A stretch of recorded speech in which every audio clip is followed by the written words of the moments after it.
안녕하세요. 알약빌더입니다. 이번 영상에서는 헬린이를 위한 탑3 영양제를 추천해 드리겠습니다. 결론부터 말씀드리면 크레아틴, 종합비타민, 오메가3 이 세 가지입니다. 과학적인 근거가 충분한 편이고요. 물론 제 개인적인 판단도 들어갔습니다. 보통 헬스 하시는 분들 보면 영양제를 과하게 드시는 경우가 많습니다. 종합비타민, 또 거기다가 단일 비타민 껴서 드시죠. 항산화제, 간영양제, 펌핑제, 남성호르몬제 등등 해서 기본 한 5개 이상은 드시는 것 같아요. 보통 보면 영양제를 프로 보디빌더 유튜브나 트레이너 분들께 추천을 받는 경우가 많습니다. 그래서 좀 과하게 추천해 주시는 것 같은데 그럴 필요 전혀 없다고 일단 말씀드리고 싶고요. 이 영상을 보시고 정말 필요한 가성비 좋은 것들만 가져가시길 바랍니다. 정말 요즘 핫한 교수님이시죠. 정의원 교수님이시고요. 이분께서는 영양제가 전혀 필요 없다고 설파를 하고 다니시는 분입니다. 먹는 것만 잘 챙겨 먹어도 영양제 필요 없다 이렇게 말씀을 하시죠. 물론 밥 잘 챙겨 먹으면 영양제 필요 없습니다. 어머님이 해주시는 정성스러운 반찬, 새끼 다 잘 먹고 다니면 영양소 결핍이 날 일이 없겠죠. 그런데 현실은 그러기 쉽지 않잖아요. 저 같은 경우에도 자취를 하기 때문에 생각보다 그렇게 골고루 챙겨 먹지는 못하는 환경에 있어요. 아마 대부분의 현대인들은 저랑 비슷한 상황일 것 같아요. 많은 의사 선생님들께서는 영양제가 필요 없다고 주장을 하십니다. 현대의학의 관점에서 그렇습니다. 현대의학은 근거 기반 의학, EBM이라고 하거든요. 의학적 의사결정이나 판단에는 근거가 충분해야 된다는 것입니다. 이게 바로 근거 피라미드인데요. 이 위로 갈수록 근거 수준이 높아져요. 그래서 이게 단일 임상 연구고요. 그 위에 있는 것, 메타 분석이나 체계적 문헌 고찰, 이것을 바탕으로 어떤 진료 지침이 만들어집니다. 그래서 의사 선생님들께서는 이렇게 표준화된 진료 지침을 통해서 여러분들에게 약을 처방하고 치료를 하고 계십니다. 이러한 관점에서 볼 때 영양제는 근거 수준이 낮습니다. 왜냐하면 영양제의 경우에는 이렇게 대규모 RCT가 제대로 된 것도 찾기 힘들어요. 이게 약이랑 가장 큰 차이입니다. 약 같은 경우에는 1상, 2상, 3상 대규모 임상이 모두 되어 있어요. 그렇게 근거 수준이 높습니다. 하지만 영양제는 그렇지 않아요. 대규모 RCT가 있다고 해도 효과가 갈리는 경우가 많습니다. 그런데요, 기능의학에서는 영양제를 적극 처방합니다. 아마 닥터조 선생님 유명해서 잘 아실 것 같은데요. 기능의학을 간단하게 설명드리자면 현대의학은 증상과 질병의 치료에 초점을 맞추고 있다면요. 기능의학에서는요. 증상이 아닌 질병의 근본 원인을 찾고 예방하는 것을 중요하게 생각합니다. 그래서 예를 들어서 감기가 걸렸으면 이비인후과에서는 항생제, 소염진통제, 코막힘약, 기침약 처방하잖아요. 반면에 기능의학에서는 물론 생활습관 개선이 우선 되겠고요. 그리고 비타민 C, D, 아연 이런 면역력 관련 영양제를 처방하는 경우가 많습니다. 취지는 좋은데요. 이제 기능의학에서의 좀 진료들이 표준화가 덜 되었다. 근거 수준이 낮다는 지적을 많이 받고 있습니다. 이런 관점에서 영양제의 필요성에 대해서 이해를 하시면 될 것 같습니다. 그럼 본격적으로 탑3 영양제를 알아보도록 하겠습니다. 첫 번째, 크레아틴입니다. 저는 헬스 시작하면 무조건 크레아틴부터 시작하라고 해요. 이것도 안 드시고 나머지 글루타민, 베타알라닌, 그 외에 펌핑제 이런 거 드시면 기본을 안 하고 계신 겁니다. 이것만큼 효과에 대한 근거가 확실하고 부작용이 없는 보충제가 잘 없어요. 스트렝스 증가, 골격근 증가 모두 관여합니다. 근내 수분량을 늘려요. 그래서 근육량이 한 1kg 정도 오를 수 있어요. 부작용은 거의 없습니다. 섭취 방법은 하루 보통 3에서 5g 정도의 유지 용량을 꾸준히 드시면 됩니다. 휴직이 없어도 돼요. 물론 이렇게 체중 기반으로도 할 수 있습니다. 한 번에 로딩을 많이 하는 프로토콜이 있어요. 20에서 25g을 하루에 4-5번 나눠서 먹는 방법이거든요. 근데 저는 이 방법은 비추드립니다. 이렇게 드시면 흡수율도 좀 떨어지고요. 크레아틴이 부작용이 거의 없긴 하지만 이렇게 많이 먹으면 부작용들이 좀 나타날 수 있어요. 섭취 타이밍은 크게 중요하지는 않습니다. 일반적으로는 식사하고 나서 드시면 인슐린 분비가 되면서 세포 내로의 크레아틴 이동이 증가한다고 합니다. 근데 까먹는 것보다 낫잖아요. 그래서 꾸준히 매일 드실 수 있는 시간에 드시는 게 좋아요. 운동 전에 드실 필요는 전혀 없습니다. 다음으로 크레아틴에 대한 오해에 대해 살펴보겠습니다. 첫 번째, 크레아틴과 신기능 저하, recommended dosage. 제가 말씀드렸죠. 한 3에서 5g 정도를 매일 드시는 거는 키드니 데미지랑 상관이 없었습니다. 신기능도 안 떨어졌고요. 신기능 저하 환자에 있어서는 크레아틴 복용을 주의하라고 하고 있습니다. 그런데 신기능 검사에서 크레아틴인 검사를 하잖아요. 이 수치가 높으면 안 좋다고 하는데 크레아틴이 수치를 상승시키지 않을까요? 네, 맞습니다. 크레아틴인 수치를 상승시킬 수 있어요. 크레아틴이 인체에서 배설될 때 크레아틴인 형태로 소변으로만 배출이 됩니다. 이러한 이유 때문에 어떤 신기능의 지표로 쓰이는 거거든요. 신기능이 떨어져서 크레아티닌이 소변으로 배출이 잘 안 되면 혈액 속에 많이 있잖아요. 그래서 이거를 보고 지금 신기능이 떨어져 있구나 진단을 하게 되는 것입니다. 크레아티닌 자체는 신독성이 없어요. 크레아틴의 종류에 따라서 흡수율이 높아질까요? 이것도 그렇게 생각 안 하셔도 돼요. 이제 가장 흔한 형태가 바로 크레아티닌 모노하이드레이트예요. 이 외에도 크레아티닌 HCl 등등 여러 가지 제형들이 흡수율을 높인다고 개발이 되어 있는데요. 사실 크레아티닌 모노하이드레이트만 해도 흡수율이 거의 98% 이상이에요. 그러니까 이미 최적의 상태로 흡수를 잘하고 있다. 그렇게 보시면 됩니다. 그냥 제일 연구가 많이 되고 가성비 좋은 크레아티닌 모노하이드레이트를 선택하시는 것을 권장드립니다. 크레아틴과 탈모, 이것도 현재까지 근거가 없어요. 크레아틴을 먹는다고 테스토스테론이나 DHT, 이거 탈모 호르몬이죠. 이런 것들이 오르지 않습니다.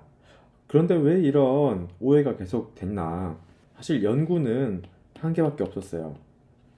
럭비 선수들을 대상으로 진행했는데 이 DHT가 올랐고 탈모가 생겼다 해요. 근데 이게 다른 논문들에서 재현이 안 됐어요. 탈모와 관련된 논문이 한 12개 정도 있어요. 거기서 다 걱정은 말하고 하고 있습니다. 그런데 조금 우려되는 거는 혹시 본인이 크레아틴을 드시고 나서부터 갑자기 머리가 빠지기 시작했다. 뭔가 인과관계가 성립하는 것 같다. 그러시면 중단하는 게 맞다고 저는 생각을 해요. 크레아틴과 탈모와의 연관성에 대한 근거는 희박하긴 하지만 100%안 빠진다. 그렇게 말씀드리기도 좀 어려울 것 같긴 해요. 크레아틴은 남자만 효과가 있을까? 아닙니다. 남녀노소 모두도 효과를 볼 수 있어요. 청소년 드셔도 괜찮고요. 노인의 경우에도 근력 운동이랑 병행하면 효과가 있다고 권장을 하고 있어요. 신기능 저하 이런 경우에는 좀 애매하긴 할 것 같아요. 그래서 청소년, 노인, 로딩 프로토콜을 권장하지 않습니다. 한 20에서 25g 정도 하루에 먹어버리는 거죠. 그렇게 드시는 것을 권장하지 않아요. 그리고 크레아틴 드시고 얼굴 부종 생겼다는 분들 제법 많으시거든요. 앞서 말씀드렸던 로딩 프로토콜 혹은 복용 초기에 종종 발생합니다. 그리고 보통은 시간 지나면 자유롭게 회복되는 편이에요.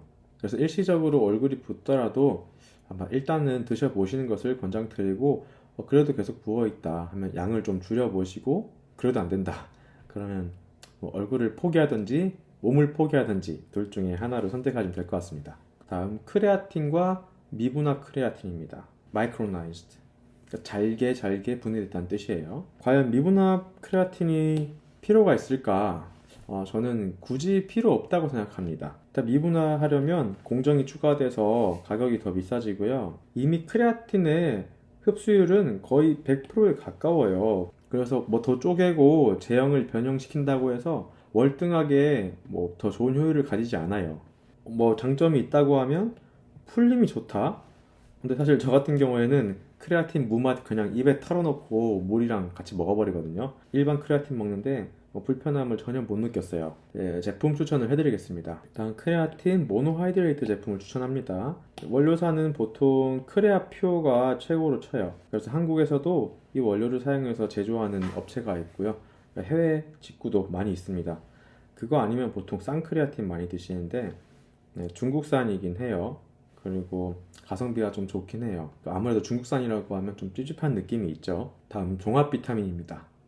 이제 이거는 퍼포먼스 증가보다는 건강 유지 측면에서 추천을 드리는 겁니다. 이런 사람들에게 추천을 합니다. 식단이 단조롭다 혹은 다이어트 중이다, 여러 영양제 먹기 귀찮다, 만성 피로, 체력 저하가 있으시다, 식단이 단조롭고 또 다이어트 중이면 미네랄 중에서 하나 빵꾸 날 가능성이 큽니다. 근데 그 상태가 계속 지속되잖아요. 건강에 문제가 생길 수 있는 거죠. 영양제는 뭐 질병을 치료하고 효과가 확 나타난다기보다는 결핍을 예방하는 데 의의가 있다고 생각합니다. 수용성 비타민입니다. 비타민 B가 종류가 많이 있어요. 티아민인데 요거는 활성형이거든요. 약국에서 판매되는 일반 의약품에만 쓸 수 있는 성분입니다. 비오틴도 여기 있네요. 모발 영양제로 드시는데 사실 따로 챙겨 드실 필요 보통 없어요. 수용성 비타민은 대부분 심각한 부작용은 없습니다. 고함량으로 먹어도 소변으로 대부분 빠져나가기 때문입니다. 다음 지용성 비타민입니다. 비타민 A, D, E, K인데요. 지용성 비타민은 고함량 섭취 시 부작용이 있어요. 이게 체내에 축적이 되거든요. 특히 비타민 A가 좀 주의를 해주셔야 돼요. 체기 형성이 있습니다. 그래서 여성분들 임신하실 때 주의하셔야 돼요. 그래서 보통은 1일 5,000 IU, 인터내셔널 유닛 이하로 드시라고 말씀드리고요. 반면에 베타카로틴은 안전하게 드실 수 있는 성분입니다. 근데 흡연자에서 폐암 발생률을 증가시킨다고 보고가 되고 있어요. 보통은 하루 한 20에서 30mg 이상, 이게 몇만 단위거든요. 그래서 엄청 많은 양이에요. 일반적인 영양제에 들어있는 용량이면 문제가 없다고 합니다. 비타민 D도 과량 섭취 시 부작용이 있어요. 고칼슘 혈증, 신장 결석 이런 것들이 있거든요. 하루 최대 용량을 한 4,000 이 정도로 권장을 합니다. 그리고 일반적으로는 한 1,000 이 정도 드시면 무방하고요. 심한 비타민 D 결핍증이 있으면 의사의 감독 하에 한 10,000단위까지는 괜찮다고 합니다. 그리고 비타민 E는 항산화제죠. 그리고 비타민 K는 보충이 필요 없습니다. 종합 비타민은 보통 3가지 정도 경로로 구매를 하시죠. 해외 직구, 한국산 건강기능식품, 그리고 약국 일반 의약품 이 정도가 있어요. 그래서 여러분들께서 많이 드시는 제품인데요. 함량이 좀 높은 편이에요. 그래서 다른 영양제랑 겹치는지 꼭 확인을 하셔야 되고요. 보통 A, C, D, E 다 들어있고 B까지 다 챙기는 경우가 많습니다. 그래서 크게 부족함은 없을 것 같고, 그리고 미네랄도 많아요. 네, 가성비가 좋죠.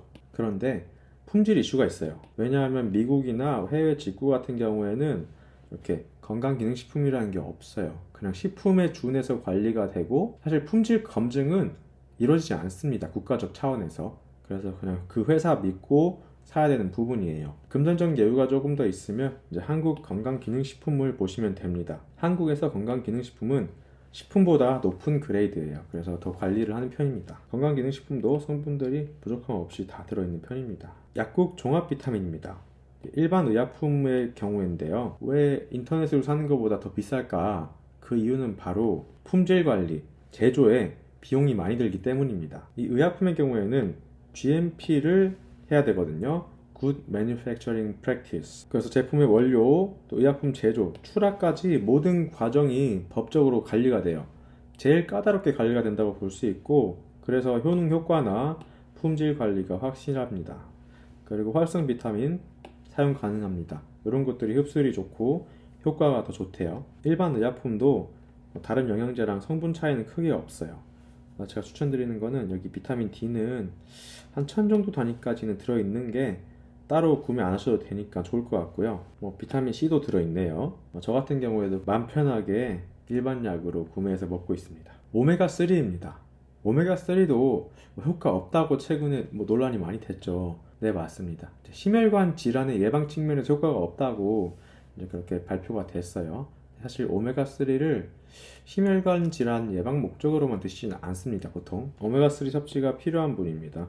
생선 섭취가 부족한 경우, 등푸른 생선, 또는 지방을 잘 안 챙겨 드시는 경우, 염증 관리가 필요한 사람, 또 안구 건조증이 심한 사람, 복용법입니다. EPA, DH 합으로 하루 한 1에서 2g 정도 드시면 됩니다. 그리고 식물성, 동물성 오메가3가 논란이 많이 되는 것 같아요.